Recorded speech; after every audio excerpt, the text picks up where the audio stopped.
years. And after that I worked for a fairly large museum in Sweden for 5 years as an exhibition curator, working with temporary exhibitions. My own background is Israeli-Swedish, so I'm mixed. And I think as a curator that is also a very important part of how I work as a curator, because I always kind of carry your own luggage or baggage with you, and the view through an outsider's perspective is something that has always been important for me as a curator.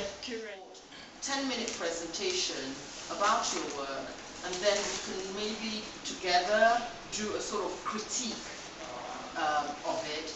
And I will be very nice, because usually I'm very horrible, but I don't want to leave Zimbabwe on my first visit saying, don't bring her back. So I'll be gentle with you this time. And we have too many guests here for me to be nasty. I'm here for you, not really about ourselves. Sort of emotive content of the city, people of the city. So within that idea of the dance body, I work with a dancer, moving between different areas of the city, and then all the time that sense of dance, that sense of film, that sense of locality, carrying that history. The idea of imagery that can cross all these narratives.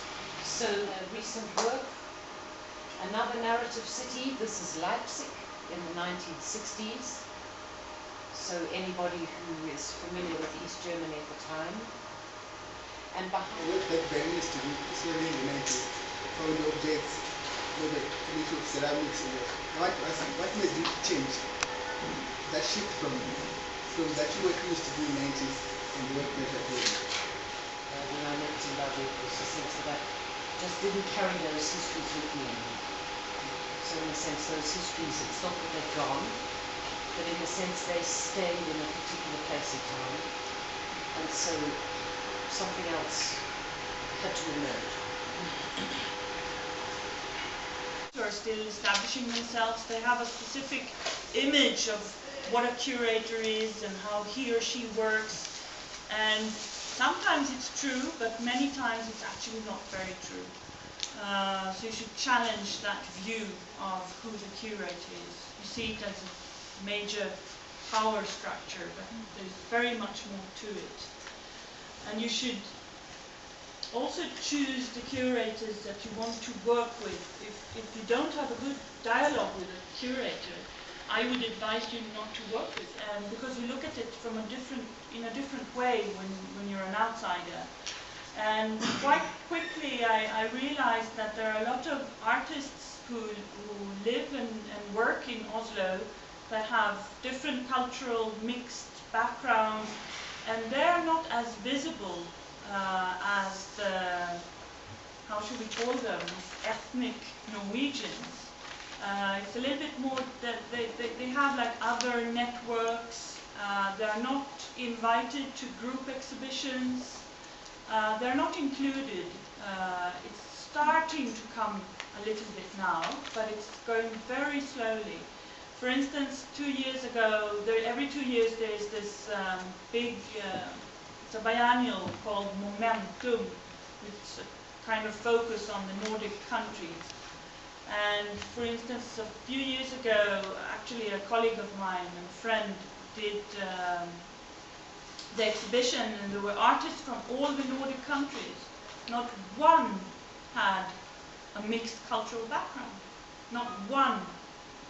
And I thought that was quite extraordinary, actually. So what I try to do is, the exhibition program that I run is, I try to really mix it.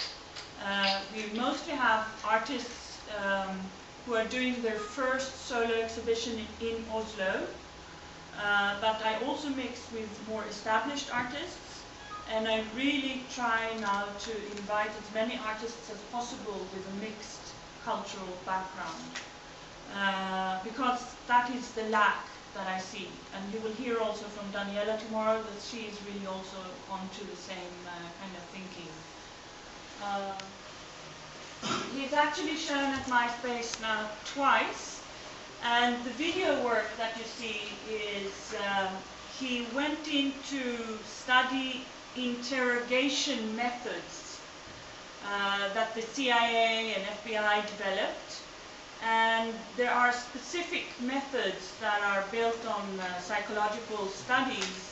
For instance, how do you interrogate a psychopath to make them admit something that they have been accused of?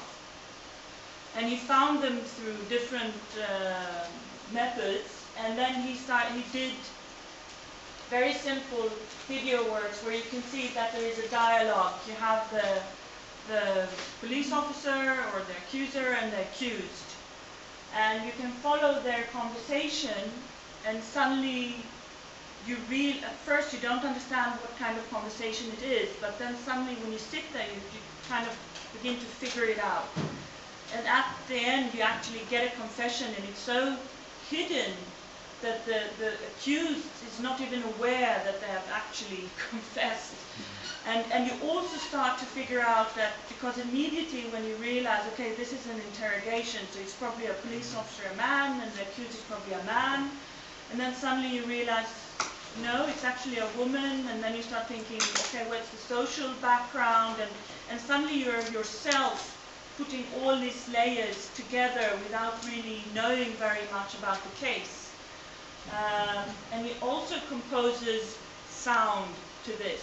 So when you sit and listen and look at this interrogation, you hear this really tough techno music, which in a sense keeps you in the space, because you become all like, ooh, wow, your whole body starts to move, and at the same time it's a stress factor also. So at the end you're sitting like this, and you're all like, ooh, and it's very, very effective. And also you saw some of the images have like, sometimes it's just a color, and that shows that the person who's been interrogated is maybe becoming stressed or angry or uneasy. So you have these strong, mostly red and orange colors that come into your face. Artist, he's like in his mid-50s. He has been traveling around the world for I don't know, at least 30 years, exhibiting absolutely everywhere. He's very independent as an artist. He actually manages himself. He has a very good network, so everyone really knows him, and he just gets invited all the time. And I invited him to do an exhibition in Oslo, because, I mean, Sweden and Norway are neighboring countries, but Mickey has never had a solo exhibition in Oslo. And he suggested to show 3 video works that are a series where he and a filmmaker and a friend of him, Thomas Nordenstad, they happened sometimes to meet in different places in the world, and they decided to do a shooting, film something. And this went on for a period of maybe 6 or 7 years, and then suddenly they started to see like, oh, there is actually a thread here, something that pulls the pieces together. And what they realized was that they were actually studying what you could say post-industrial spaces. So the first film that they did was on this island that you just saw passing by. It's named, the name of the island is Hashima, and it's outside of Nagasaki in Japan. And for 100 years, until the mid-70s, it was a coal mine. And during the 50s, 60s, it was the most inhabited places in the world. So it's a tiny, tiny island, and you saw the kind of high-rise buildings that were there. The buildings were like everywhere, and there were schools and hospitals and shrines, and they really had everything. but the island was also no trees, no bushes. You couldn't grow anything. It was only stone on the island. So it's really like a big or small prison. And there were people who were born on the island, went to school, worked, and died on the island without ever leaving it. And those who tried to leave it, the only way you could do it was just jump into the sea and try to swim to the next island, which is completely impossible. And it's also, the climate is very fierce. They have typhoons and it's just, I mean, the history there for 100 years, it's almost like hell. I mean, people have referred to this as hell. It was forbidden to visit the island until 2009 because it's all a ruin. So if you go there, you could, get a building on you, and it was just too dangerous. But now actually the city of Nagasaki is making it as a kind of tourist attraction. And then also they went to Electra, which is in Texas, and that is a city that used to be a very flora city, because in the 50s they hit oil.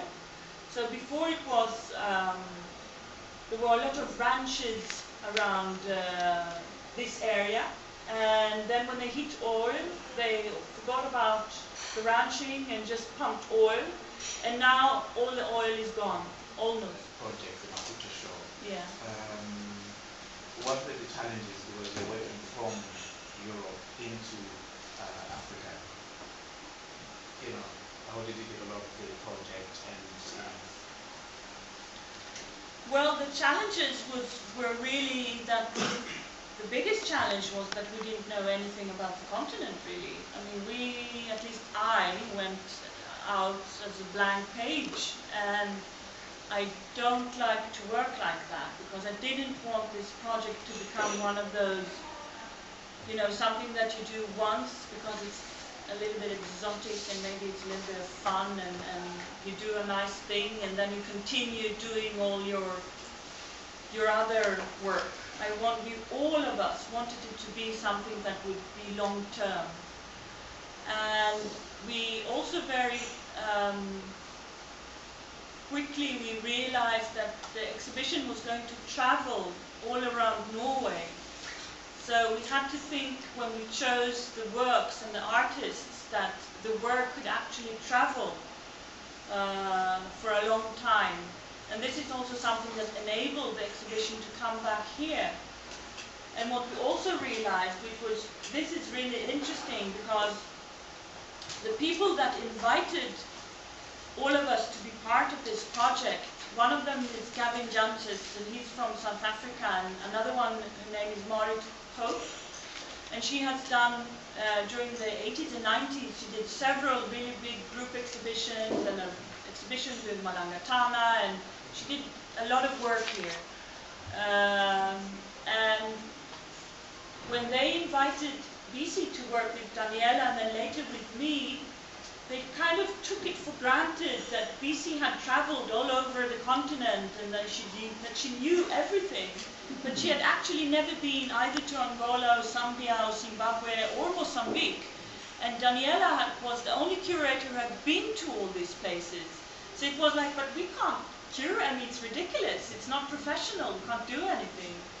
So then we met all of the curators in Dakar in 2008, and Daniella presented the result of her research trip, and she came up with an idea that let's just focus on Mozambique, because that was where I got the most interesting contacts, and it seems to be a very private. And that you have to be a doer, proactive. You will not get anything for free, and that's how life is.